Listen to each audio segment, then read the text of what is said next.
फुलंब्रीत ward क्रमांक 3 आणि 4 मधील नागरिकांनी व सामाजिक कार्यकर्ते सय्यद जुल्फिकार यांनी नगरपंचायत कार्यालयात निवेदन सादर करून परिसरात ड्रेनेजची व्यवस्था नसल्यामुळे अडचणी येत असल्याच्या तक्रारी केल्या।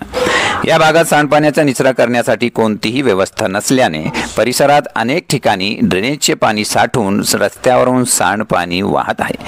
परिसरात दुर्गंधी व घाण पसरत असल्याचे नागरिकांनी सांगितले, तर दुसरीकडे दुर्गंधीयुक्त पाण्यामुळे हजारो नागरिकांचे आरोग्य धोक्यात आले आहे।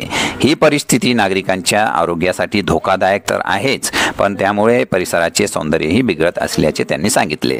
सामाजिक कार्यकर्ता जुल्फिकार सय्यद व नागरिकांनी सांडपाण्याच्या समस्येकडे प्रशासनाचे लक्ष वेधले आहे। परिसरातील मुख्य रस्त्यावरूनच पाणी वाहत आहे, यामुळे वाहन चालकांसह नागरिक त्रस्त झाले आहेत। सय्यद म्हणाले की उघड्यावरून वाहत असलेल्या सांडपाण्याकडे नगरपंचायत प्रशासनाचे दुर्लक्ष होत असल्याने ही समस्या गंभीर बनली आहे, यामुळे नागरिक त्रस्त झाले आहेत।